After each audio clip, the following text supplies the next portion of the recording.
இது மகிமை நேரம். கர்த்தருடைய பரிசுத்தமான நாமத்திற்கு ஸ்தோத்திரம். இந்த நாளிலும் நாம் தானியேலின் ஜெபத்தை குறித்து, தானியேல் கெஞ்சி ஆண்டவரிடத்திலே ஜெபித்ததை குறித்து நாம் தியானிக்க இருக்கிறோம். முதலாவது மோசேயின் கெஞ்சுதல் கூடிய அந்த கெஞ்சி ஜெபித்ததை நாம பார்த்தோம். அடுத்ததாக யாக்கோபு அழுது கெஞ்சி ஜெபித்ததை நாம பார்த்தோம். இந்த நாளிலே தானியேலின் ஜெபத்தை குறித்து நாம் தியானிக்க இருக்கிறோம். இந்த தானியேல் 9ஆம் அதிகாரத்திலே அந்த தானியேலின் ஜெபம் அழகாக சொல்லப்பட்டிருக்கிறதை நாம பார்க்கிறோம். மோசேயின் நியாய பிரமாணத்தில் எழுதியிருக்கிறபடியே இந்த தீங்கெல்லாம் எங்கள் மேல் வந்தது, ஆனாலும் நாங்கள் எங்கள் அக்கிரமங்களை விட்டு திரும்புகிறதற்கும் உம்முடைய சத்தியத்தை கவனிக்கிறதற்கும் எங்கள் தேவனாகிய கர்த்தரின் முகத்தை நோக்கி கெஞ்சினதில்லை. இது என்ன சந்தர்ப்பத்துல, என்ன சூழ்நிலையில தானியேல் இந்த ஜெபம் ஏறெடுக்கப்படுகிறது என்று சொல்லி நாம பார்க்கிற பொழுது, இஸ்ரவேல் ஜனங்கள் அந்த பாபிலோன் ராஜாவால் நேபுகாத் நேச்சாரால் சிறை பிடிக்கப்பட்டு பாபிலோனுக்கு அடிமைகளாக கொண்டு செல்லப்படுகிறார்கள். அந்த பிரபுக்கள், அழகானவர்கள், திறமையான வாலிபர்கள், தானியேல், சாத்ராக், மேஷாக், ஆபேத்நேகோ, இன்னும் நன்கு அறிவுள்ளவர்கள், நன்கு படித்தவர்கள், திறமைசாலிகளை எல்லாம் அடிமைகளாக பாபிலோனுக்கு கொண்டு போகப்படுகிறதை நாம பார்க்கிறோம். இங்கே எருசலேம் தேவாலயம் எல்லாம் இடிக்கப்பட்டு தீக்கிரையாக்கப்பட்டு கிடக்கிறது. இங்கே ஜனங்கள் எருசலேமிலே நிந்தையை அனுபவித்துக் கொண்டிருக்கிறார்கள். எல்லாம் பாழாய் கிடக்கிறது. அங்கே சிறையிருப்பு ஒரு பக்கம், இங்கே மீந்தவர்கள் அங்கு மகா பயங்கரமான தீங்கை எருசலேமிலே அனுபவித்துக் கொண்டிருக்கிறார்கள். இப்படிப்பட்ட சூழ்நிலையிலே தானியேல் என்ன செய்கிறார்? உபவாசம் பண்ணி ரெட்டிலும் சாம்பலிலும் உட்கார்ந்து தேவனாகிய ஆண்டவரை ஜெபத்தினாலும் விண்ணப்பங்களினாலும் தேட தன் முகத்தை அவருக்கு நேராக்குகிறதை நாம பார்க்கிறோம். பாவ அறிக்கை பண்ணி ஜெபிக்கிறதை பார்க்கிறோம். அந்த பாபிலோனில் இருந்து கொண்டு எருசலேமுக்காக, ஜனங்களுக்காக, இந்த சிறையிருப்பு மாற வேண்டும் என்பதற்காக அவர் என்ன செய்கிறார்? ஆண்டவருடைய சமூகத்திலே கெஞ்சி ஜெபிக்கிறதை நாம பார்க்கிறோம். பாவ அறிக்கை பண்ணி ஜெபிக்கிறார்.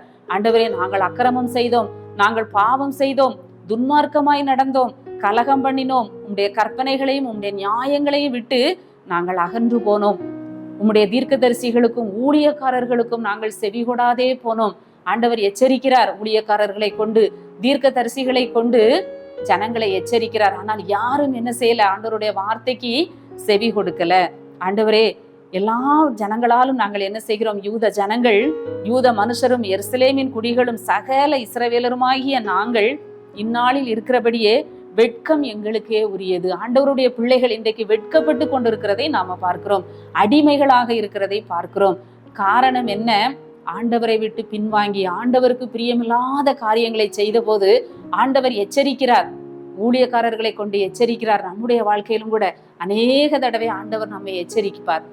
ஆண்டவர் நம்மை எச்சரிப்பார். நாம் தவறு செய்கிற பொழுது, ஆண்டவரை விட்டு விலகும் பொழுது, பின்வாங்கும் பொழுது ஆண்டவர் நம்மை எச்சரிப்பார். ஆனாலும் நம்ம தொடர்ந்து பின்வாங்கி கொண்டே ஆண்டவருக்கு பிரியமில்லாத காரியங்களை, ஆண்டவருடைய நியாய பிரமாணங்கள், வேதத்தை விட்டு விலகுகிற பொழுது நம்ம என்ன செய்கிறோம்? சிறையிருப்புக்கு ஒப்பு கொடுக்கப்படுகிறோம்.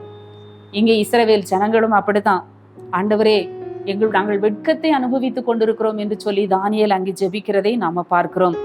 ஆனாலும் எங்கள் தேவனாகிய ஆண்டவரிடத்தில் இரக்கங்களும் மன்னிப்புகளும் உண்டு. எந்த சூழ்நிலையிலும் ஆண்டவரிடத்திலே நாம் என்ன செய்யலாம்? இரக்கத்துக்காக மன்றாடலாம். ஏனென்றால் அவரிடத்திலே மன்னிப்பு உண்டு. எந்த ஒரு சூழ்நிலையாக இருந்தாலும், பாவமாக இருந்தாலும், ஒரு சிறையிருப்பிலே நாம் அகப்பட்டு கொண்டாலும், ஒருவேளை நம்முடைய பாவத்தின் காரணமாக வியாதிகளோ, பலவீனங்களோ, தரித்திரங்களோ, அடிமைத்தனங்களோ நம்முடைய வாழ்க்கையிலே வரும்போது, நெருக்கம் வரும்பொழுது நாம் நம்மை தாழ்த்தி என்ன செய்ய வேண்டும்? ஆண்டவருடைய சமூகத்திலே ஜெபிக்க வேண்டும். ஆண்டவரே, இஸ்ரவேலர் எல்லாரும் உம்முடைய நியாய பிரமாணத்தை மீறி உமது சத்தத்துக்கு செவிகொடாமல் விலகி போனார்கள். அவருக்கு விரோதமாக பாவம் செய்தோம். அதனால மோசேயின் நியாய பிரமாணத்துல சொல்லப்பட்டபடி எங்களுக்கு சாபமும் ஆணையாக்கினையும் எங்கள் மேல் சொரியப்பட்டது. நீங்க இதெல்லாம் செய்தா உங்களுக்கு இந்த தண்டனை வரும் என்று சொல்லப்பட்ட அந்த சாபம் எல்லாம் எங்க மேல வந்திருக்கிறது அப்படின்னு சொல்லி அவர் அங்க கெஞ்சி ஜெபிக்கிறதை பார்க்கிறோம். ஆமா, இப்படியெல்லாம் எங்களுக்கு இதெல்லாம் வந்த பிறகும் நாங்க என்ன செய்யல? ஆண்டவருடைய முகத்தை நோக்கி நாங்கள் கெஞ்சினதில்லை. தீங்கு எங்கள் மேல் வந்தது. எங்கள் அக்கிரமங்களை விட்டு திரும்புகிறதற்கு நாங்க என்ன செய்யல? உங்களுடைய சத்தியத்தை கவனிக்கிறதற்கும் எங்கள் தேவனாகிய கர்த்தரின் முகத்தை நோக்கி கெஞ்சினதில்லை. இருதயத்தை கடினப்படுத்தி நாங்க என்ன செய்தோம்? வாழ்ந்தோம். நாமும் கூட நம்முடைய இருதயத்தை கடினப்படுத்தாதபடி ஆண்டவருடைய சமூகத்தை நோக்கி நாம் என்ன செய்ய வேண்டும்? கெஞ்சி ஜெபிக்க வேண்டும். எகிப்திலிருந்து நீர் எங்களை புறப்பட பண்ணினீர். எவ்வளவோ ஆண்டவர் அதிசயங்களை செய்தார், அற்புதங்களை செய்தார், அவர்களை அருமையாய் வழி நடத்தி வந்தார். எல்லாவற்றையும் அவர்கள் மறந்து போனார்கள். சீக்கிரமாய் ஆண்டவர் செய்த நன்மைகளை எல்லாம் மறந்து ஆண்டவருக்கு விரோதமாக அவர்கள் என்ன செய்தார்கள்? பாவம் செய்தார்கள். இப்போதும் தேவனே, நீர் உமது அடியேனுடைய விண்ணப்பத்தையும் அவனுடைய கெஞ்சுதலையும் கேட்டு பாழாய் கிடக்கிற உம்முடைய பரிசுத்த ஸ்தலத்தின் மேல் ஆண்டவரின் முகத்தை பிரகாசிக்க பண்ணும். நாமும் கூட நம்முடைய வாழ்க்கையில, ஆண்டவரே, எங்கள் வாழ்க்கை பாழாய் கிடக்கிறது, பிள்ளைகளுடைய வாழ்க்கை பாழாய் கிடக்கிறது, ஆண்டவரே நீர் உம்முடைய முகத்தை எங்கள் மேல் பிரகாசிக்க பண்ணும் என்று சொல்லி கெஞ்சி ஜெபிக்கிற பொழுது ஆண்டவர் இரக்கம் செய்கிற தேவனாக இருக்கிறார். ஆண்டவரே, இதுல நம்ம பார்க்கிறோம், ஆண்டவரே உம்முடைய கண்களை திறந்து பாரும், உம்முடைய செவிகளை திறந்து கவனியும், ஆண்டவரே எங்களுக்கு தாமதியாமல் ஒரு விடுதலையை தாரும், தாமதம் இல்லாமல் செய்யும் என்று சொல்லி கெஞ்சுகிறதை பார்க்கிறோம். அவருடைய ஜெபத்திற்கு அங்கே பதில் வந்தது. நம்ம அர்த்த வசனத்திலே பார்க்கிறோம், நீ மிகவும் பிரியமானவன், ஆதலால் நீ வேண்டிக் கொள்ள தொடங்கின போதே கட்டளை வெளிப்பட்டது. கெஞ்சி ஜெபிக்கிற பொழுது, பாவ அறிக்கை செய்து ஜெபிக்கிற பொழுது, நம்முடைய குற்றத்தை உணர்ந்து நாம ஜெபிக்கிற பொழுது, ஆண்டவரே நீர் எங்களுக்கு கொடுத்த தண்டனை, நீர் எங்களுக்கு கொடுத்த எல்லா காரியங்களிலும் நீர் நீதி உள்ளவர், நீர் உண்மை உள்ளவர், நாங்க தான் கலகம் பண்ணோம், தப்பு பண்ணோம்னு சொல்லி ஆண்டவருடைய சமூகத்திலே நம்ம கெஞ்சி பாவ அறிக்கை பண்ணி குற்றங்களை உணர்ந்து கர்த்தரை தேடுகிற பொழுது ஆண்டவர் என்ன செய்கிறார்? நம்ம வேண்டிக் கொள்ள தொடங்கும் போதே, நம்முடைய இருதயத்தை அவருக்கு முன்பாக தாழ்த்தும் போதே ஆண்டவர் நம்முடைய ஜெபம் என்ன செய்தது? கேட்கப்பட்டது. இங்கே தானியேலின் ஜெபம் என்ன கேட்கப்பட்டது.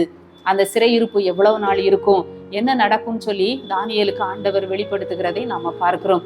நாமும் கூட நம்முடைய வாழ்க்கையில இப்படிப்பட்ட சிறையிருப்புகள், அடிமைத்தனங்கள் வருகிற பொழுது, தீங்கு வருகிற பொழுது நாம் என்ன செய்ய வேண்டும்? இருதயத்தை கடினப்படுத்தாமல் கர்த்தருடைய முகத்தை நோக்கி நாம் என்ன செய்ய வேண்டும்? கெஞ்ச வேண்டும். ஆண்டவர் கெஞ்சுதலுக்கு இறங்குகிற தேவன். கெஞ்சி ஜெபிக்கிற பொழுது ஆண்டவர் விடுதலையை கொடுக்கிற தேவன். ஆண்டவர் எந்த சூழ்நிலையிலே நாம இருந்தாலும், எந்த ஒரு இக்கட்டான சூழ்நிலையிலே இருந்தாலும், ஆண்டவருடைய பிள்ளைகள் தங்களுடைய முகத்தை ஆண்டவரை நோக்கி பார்த்து என்ன செய்ய வேண்டும்? ஜெபிக்க வேண்டும். கெஞ்சி ஜெபிக்கிற பொழுது சூழ்நிலையை கர்த்தர் மாற்றுகிறார், விடுதலையை கொடுக்கிறார். அடிமைத்தனத்தில் இருந்து ஆண்டவர் விடுதலையை கொடுக்கிறார். சிறையிருப்பை திருப்பி அவர்களை மகிழ பண்ணுகிற தேவனாக இருக்கிறார். நம்முடைய வாழ்க்கையிலும் ஏதாவது அடிமைத்தனங்கள், கடன் பிரச்சனைகள், இன்னும் கூட தரித்திரமான சூழ்நிலைகள், கொடிய வியாதிகள் நம்மை நெருக்குகிற பொழுது ஆண்டவருடைய சமூகத்துக்கு நம்மை தாழ்த்துவோம், நம்முடைய பாவங்களை அறிக்கையிடுவோம், அவருடைய முகத்தை பார்த்து நம்ம கெஞ்சி ஜெபிப்போம். வேதத்திலே நம்ம பார்க்கிறோம், மோசே தேவனிடத்திலே கெஞ்சி ஜெபித்தார், யாக்கோபு அழுது கெஞ்சி ஜெபித்தார். இன்னும் கூட மனாசே ராஜாவை பார்க்கிறோம். அந்த மனாசே எவ்வளவு பொல்லாதவனாக இருந்தாலும் நெருக்கப்படுகிற சூழ்நிலையிலே கர்த்தரை நோக்கி அவர் கெஞ்சி ஜெபித்தார், ஆண்டவர் இரக்கம் செய்தார். இன்னும் கூட இந்த தானியேல் இஸ்ரவேல் ஜனங்களுக்காக பாவ அறிக்கை செய்து கர்த்தருடைய முகத்தை நோக்கி பார்த்து கெஞ்சி ஜெபிக்கிறார். அவர்களுடைய சிறையிருப்பு மாறுகிறது, அங்கே விடுதலை உண்டாகிறதை நம்ம பின்னால உள்ளதில் பார்க்கிறோம். கர்த்தர் நமக்கு இரக்கம் செய்கிற தேவன். ஆம், அவர் கர்த்தருடைய சமூகத்தை நோக்கி கெஞ்சுங்கள், அப்பொழுது நம்மேல் இறங்குவார். இந்த காலை வேளையிலே நாமும் கர்த்தருடைய சமூகத்தை நோக்கி நாம் ஜெபிப்போம். எங்களை நேசிக்கிற நல்ல ஆண்டவரே, இந்த காலை வேளைக்காக உம்மை துதிக்கிறோம், உம்மை ஸ்தோத்தரிக்கிறோம். இந்த நாளிலும் தானியேலின் ஜெபத்தை குறித்து நாங்கள் தியானித்தோம். கெஞ்சி ஜெபித்தார் ஆண்டவரே, சிறையிருப்பில் இருந்து அவர் ஜெபித்தார் ஆண்டவரே. வெட்கம், நிந்தை எல்லாவற்றையும் நாங்கள் அனுபவிக்கிறோம் என்று சொல்லி ஆண்டவருடைய சமூகத்திலே பாவ அறிக்கை செய்து, எல்லாவற்றிற்கும் காரணம் நாங்கள் செய்த பாவம் என்று சொல்லி ஆண்டவரே உணர்ந்து ஜெபித்த போது கர்த்தர் அவருடைய ஜெபத்திற்கு பதிலை கொடுத்தீர். வேண்டிக் கொள்ள தொடங்கின போதே கட்டளை வெளிப்பட்டது என்று சொல்லி பார்க்கிறோம். நாங்களும் எங்கள் வாழ்க்கையில எங்களுடைய எல்லா ஆண்டவரே பாவங்களை நாங்கள் உணர்ந்து, எங்களுடைய சிறுமைகள், எங்களுடைய பாலிடங்கள், எங்களுடைய வனாந்தரங்களை நாங்கள் உணர்ந்து ஜெபிக்க ஆண்டவர் எங்களுக்கு கிருபை தாரும். மீட்பர் இயேசு கிறிஸ்துவின் மூலம் ஜெபிக்கிறோம் நல்ல பிதாவே, ஆமேன்.